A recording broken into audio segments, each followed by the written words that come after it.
Well, hello, I'm Shonnie Alridge, your favorite real estate broker and appraiser in Atlanta, Georgia. And today we're going to talk about 3 ways to make your appraiser roll their eyes. Sometimes we get a little sassy, but let's talk about it. Let's go. So one way to make your appraiser roll their eyes is not restraining your pets. I got so many stories, but I mistakenly let the cat out. I mean, why was the cat not put up or something? I don't know. I've been, in front of an actual dog. These are the paws. Why are we doing this? I mean, I wasn't afraid. I have a pet, so it's like, and I know that pets can smell, dogs can smell, so maybe they smell, my dog Felix. But why is your dog all up on me? Like, I've had some industry colleagues that have gotten bitten by a dog. So while you all think that is cute, we're over here like, what? This is too much. This is too much. This is a huge distraction right now. So, restrain the pets. That's such a good thing to do because the pet needs to know, like, hey, someone is visiting today and you're gonna have to go and get in your crate until this person has left the premises, okay? I've had some people to say, you know what, hey, we're gonna let the pets go outside and while you're inside the home.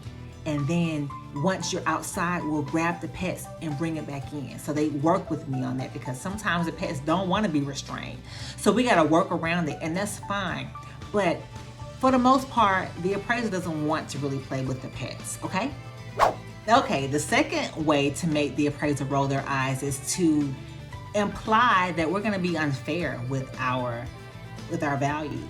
And that is just, that's really crossing the line. I mean, yes, we're in a climate where we've all heard the stories, right? We've read the articles, we've seen the stuff on social media about the disparity of appraisal values and things like that. And we've had that conversation about, I had to whitewash my home. I understand, we all understand that right now it's a certain type of climate that we're in. But still, you crossing the line, it's inappropriate to just imply out the gate with it that I'm not going to do my job properly. That's not necessary. You just make sure that we're able to gain access into that home and we're able to go in there and do our job properly. That's what you make sure of. And if you feel like once you get the report that it wasn't done fairly and properly, report it. But don't just come out the gate with it implying, because it's kind of like you're going to put that bad energy out there. Like, don't put that energy out there. Don't put that thought even in the universe. Like, just keep it real positive and keep it nice and easy and allow the appraiser to go in there and do the job and do things fairly, okay? All right, here's the last one. And I have a very interesting story about this because, I was doing an appraisal and it was for a refinance. And so the occupant, they were like, I wanted to appraise for this. I wanted to appraise for this. And I'm like, okay, here we go. That's not happening. That's not happening, right? I'm not here to give you what you want and how you want it. That's not what's happening. I was hired by my client to come in and do an appraisal before they finance this particular asset. Okay, so what I'm going to do is to, do my research, look at some data, some historical data, put that together and use my professionalism as I gain with my credentials and put a report together and submit it to the client so that they can review it. And then if they want to, send it to you as the intended user, then they will.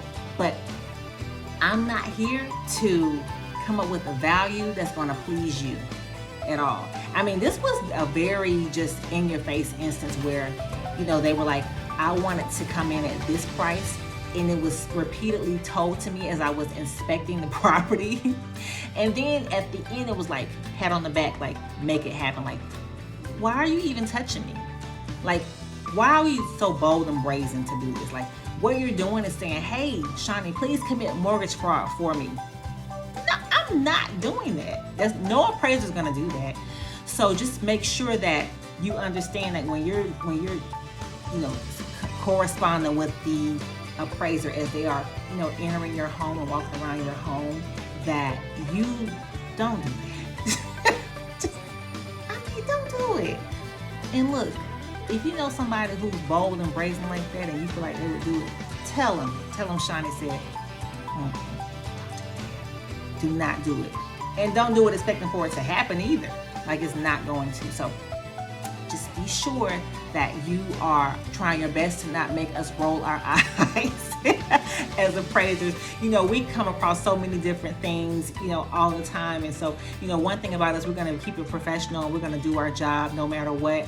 But, it's just funny because I think that people don't realize that appraisers will be like, oh my gosh, what in the world is this? So I hope that you enjoyed this video. I hope that you can walk away with some information, some insight that'll help you to be better prepared as you are, going through the real estate transactional journey. Listen, you can always get in contact with me. My information is right here. You can call me, text me, email me. I will respond. Don't forget to find me on Instagram, and also like, subscribe, and share my channel. I really, really appreciate it.